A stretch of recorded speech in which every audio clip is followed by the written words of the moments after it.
नमस्कार. आज आपण नाटक या वाङ्मय प्रकाराविषयीची माहिती पाहणार आहोत.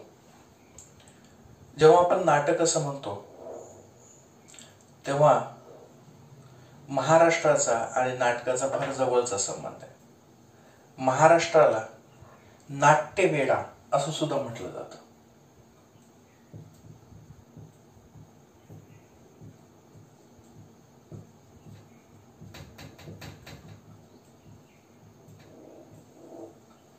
ही जी उपाधी आहे ही महाराष्ट्रामध्ये नाटक ह्या वाङ्मय प्रकार किती लोकप्रिय आहे हे दर्शविणारी आहे.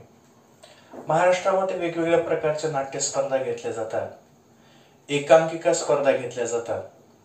यामध्ये दादा कोंडके यांची नावाने घेतली जाणारी नाट्य एकांकिका स्पर्धा आहे. कांकरिया करंडक बालनाट्य स्पर्धा आहे. अहमदनगर येथे महाकरंडक घेतलं जातं. पुरुषोत्तम करंडक घेतलं जातं. रंगसंगीत एकांकिका स्पर्धा घेतली जाते. शासकीय स्तरावर आणि हौशी रंगभूमीच्या लोक सुद्धा नाटक घेतात. त्याच्यामुळे महाराष्ट्राची ओळखच नाटक यावर झालेली आहे.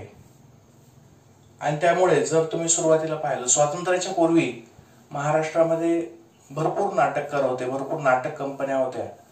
एवढंच नाही तर स्वातंत्र्य चळवळीला अनुकूल असणारी, स्वातंत्र्य चळवळीचा विचार स्वतःमध्ये घेऊन नाटकं बसवणारी, प्रस्तुत करणारी अनेक नाटक कंपनी इथे होती. आता नाटक म्हणजे काय हा एक महत्वाचा घटक आहे. तर नाटकामध्ये दोन गोष्टी असतात की एक आशय सांगायचा असतो आणि तो आशय अभिनयासह सांगायचा असतो. अभिनय, जिथे अभिनय आहे मग तो एका व्यक्तीने केलेला असेल किंवा अनेक व्यक्तीने केलेला असेल. म्हणजे हा वैयक्तिक अभिनय असेल किंवा सामूहिक असेल, याला आपण काय म्हणतो, नाटक असं म्हणत असतो. मग नाटक करण्यासाठी 10 लोक हवे आहेत आणि त्यांनी विशिष्ट असं रंगमंच उभा केलेला आहे किंवा ते असं प्रयोग करत आहेत आपल्या समोर, असंच असावं असं अजिबात नाहीये. आपल्याकडे जे भारूड आहे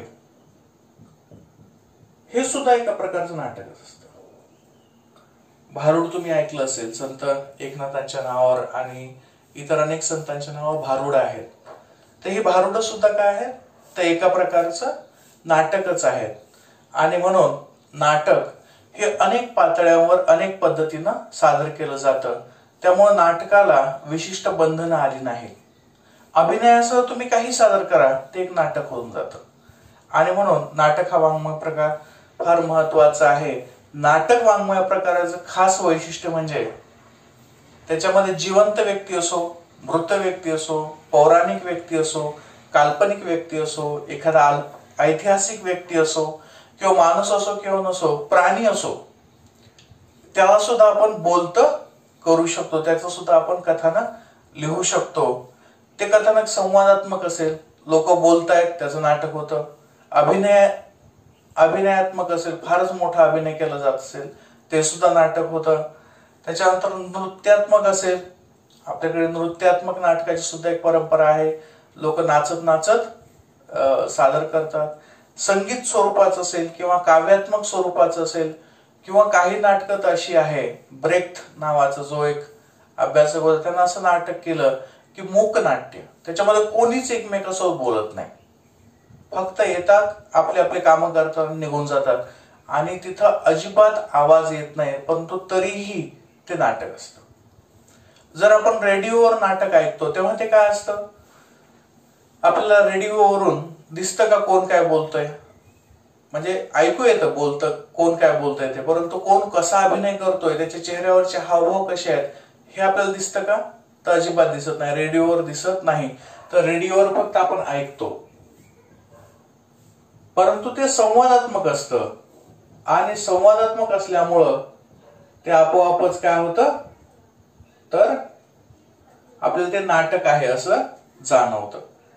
ते बऱ्याच वेळा दृश्यात्मक सुद्धा असतं. आपण टीव्हीवर वेगवेगळी नाटकं पाहतो किंवा रंगमंचावर वेगवेगळी नाटकं पाहतो. मी तुम्हाला एक नाटक पाठवलेलं आहे, ते एक पात्री नाटक आहे. तर हे जे नाटक असतात याच्यामध्ये संवाद हा अतिशय महत्वाचा असतो आणि या संवादातून आपण हे नाटक विकसित होत असतं. हे नाटक कसं विकसित झालं तर तुम्हाला आश्चर्य वाटेल की जगातल्या सर्व ठिकाणी नाटक केलं जातं. आणि नाटकाचं मूळ स्वरूप कसं आहे तर दुसऱ्याचं अनुकरण करणं, अनुकरण करणं किंवा नक्कल करणं. आम्ही आमच्या लहानपणी आमच्या शिक्षकांची नक्कल करायचो की ते शिक्षक कसे शिकवत असतील. घरातली मुलं त्यांच्या आई वडिलांची नक्कल करतात की ते कसं बोलतात.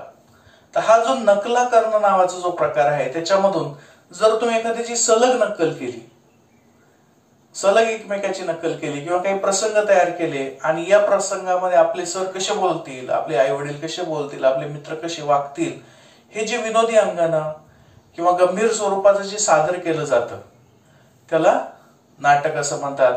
आपल्याकडे याला सोंग असं सुद्धा म्हणायचं. सोंग घेणं, सोंग घेणं म्हणजे एखादा पोलीस नाहीये त्याला याच्यावर आपल्याकडे एक शब्द आला सोंगाड्या. सोंगाड्या म्हणजे एखादा माणूस पोलीस नाहीये परंतु तो पोलिसाचा अभिनय करतो, तो असं दाखवतो की मी पोलीस आहे. तर अशा पद्धतीनं हा जो भाग आहे हा मूळ मानवी प्रवृत्तीचा भाग आहे. माणूस दुसऱ्याची नक्कल करतो आणि त्या नकलीचा परिणाम असा आहे की त्याच्यामधून नाटक हा वाङ्मय प्रकार विकसित झालेला आहे. त्याचंच विकसित रूप म्हणजे नाटक. आता आपल्याकडे नाटक हा जो वाङ्मय प्रकार आहे हा फार जुना आहे. म्हणजे अगदी प्राचीन काळापासून आपल्याकडे नाटक केली जात होती. जगातल्या सर्वच कोपऱ्यामध्ये, जगाच्या सर्वच संस्कृतीमध्ये नाटकं ही होती. आता ही नाटकं जी होती आपल्याकडे ती पारंपरिक स्वरूपाची होती. पारंपरिक स्वरूपाची म्हणजे एखादा भारुड असेल तर हे सुद्धा नाटक होतं. पोवाडा असेल, पोवाड्यामध्ये काय केलं जायचं, एक जण गाणं म्हणायचं, त्या पोवाड्यातून एखाद्या व्यक्तीची प्रतिमा तयार करायची, एखादा प्रसंग उभा करायचा आणि त्याच्या मागे 10-15 लोक आणखीन त्याला जी जी करत उभे असायचे. तर हा पोवाडा सुद्धा एका प्रकारचा नाटकच होता. आणि पारंपरिक स्वरूपाचं जे नाटक होतं त्याला खेळ म्हटलं जायचं. हे खेळ कोणते असायचे तर रामायण आणि महाभारत,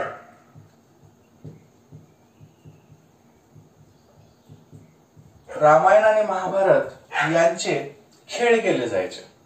याला तागडथोम नाटक असे म्हणायचे.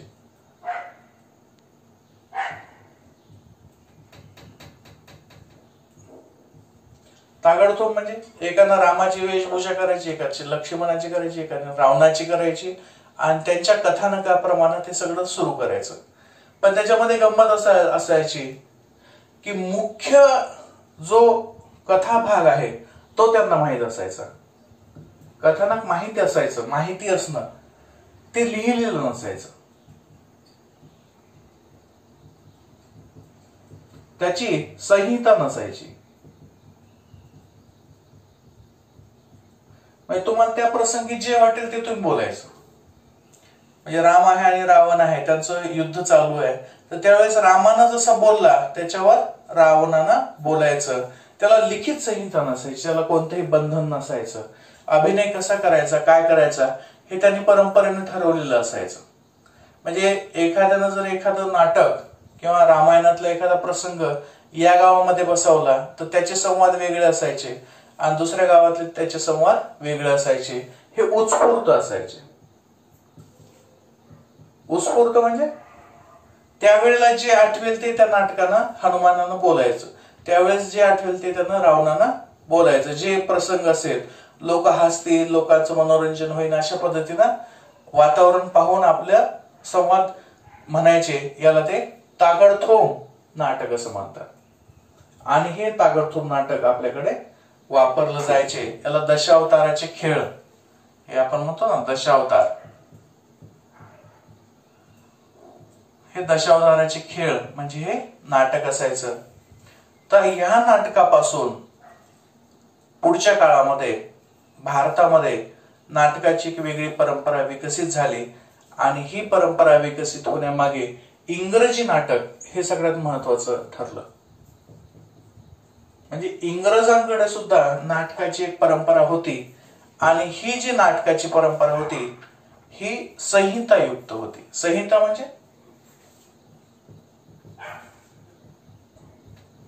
संहिता म्हणजे लिहिलेले,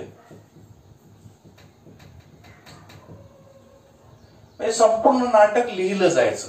कधी कोण यायचं, कधी काय बोलायचं, कोणता शब्द बोलायचा आणि नंतर कधी निघून जायचं. मग त्यांनी या गावामध्ये एक नाटक केलं परभणीमध्ये, नंतर ते लातूरला गेले, नंतर ते नांदेडला गेले, नंतर ते औरंगाबादला गेले. तर प्रत्येक ठिकाणी प्रत्येक वेळी त्यांचे शब्द सारखेच असतील. प्रत्येक वेळी प्रत्येक ठिकाणी त्यांची प्रकाश योजना ही सुद्धा सारखीच असेल. तर संपूर्ण जी लिखित संहिता आहे त्या लिखित संहितेवर आधारित नाटक हे इंग्रजी नाटकाचं महत्वाचं वैशिष्ट्य होतं. कारण की त्यांच्याकडे शेक्सपियर वगैरे वगैरे, इस्बेन ही मोठी नाटककार मंडळ तिकडे झाली आणि त्यांच्याकडे एक मोठा रंगमंच, अधिकृत रंगमंच, औपचारिक रंगमंच त्यांच्याकडे असायचा.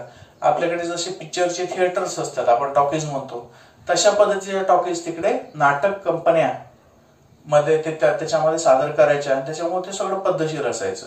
त्याच्यामध्ये संगीत असायचं, त्याच्यामध्ये नृत्य असायचं, त्याच्यामध्ये वेगवेगळे प्रसंग असायचे आणि या सगळ्यांची मांडणी या इंग्रजी नाटकामध्ये असायची.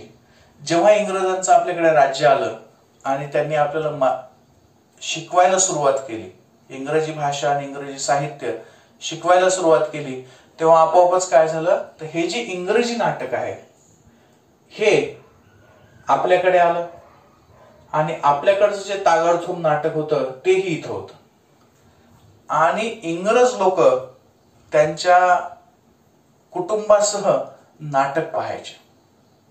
त्यांच्या प्रत्येक कार्यक्रमामध्ये नाटकाला प्रतिष्ठा होती. हा फार महत्वाचा गोष्ट आहे.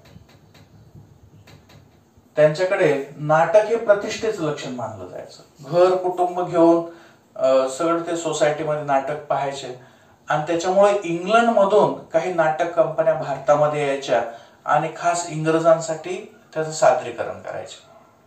मग जेव्हा भारतीयांनी ते पाहिलं, भारतीय राजवाड्यांनी पाहिलं की अरे हे नाटक हे तर प्रतिष्ठेच आहे, आपल्याकडे नाटक हे फारसं प्रतिष्ठेचं मानलं जायचं नाही. आपल्याकडे तसं म्हटलं जायचं की नटाचं तोंडही पाहू नये.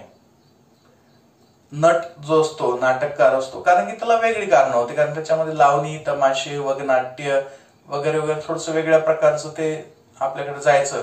परंतु यांनी प्रतिष्ठा आणल्यामुळे काय झालं, आपल्याकडे नाटकं लिहायला, नाटकं वाचायला सुरुवात झाली, नाटकं समजून घ्यायला सुरुवात झाली. आपल्या इथले जे साहित्यामध्ये MA करणारे लोक होते, जे प्राध्यापक लोक होते, त्यांनी इंग्रजी नाटकं वाचायला सुरुवात केली आणि पहिली जर कोणती गोष्ट केली असेल तर त्यांनी या इंग्रजी नाटकांचा अनुवाद करायला सुरुवात केली.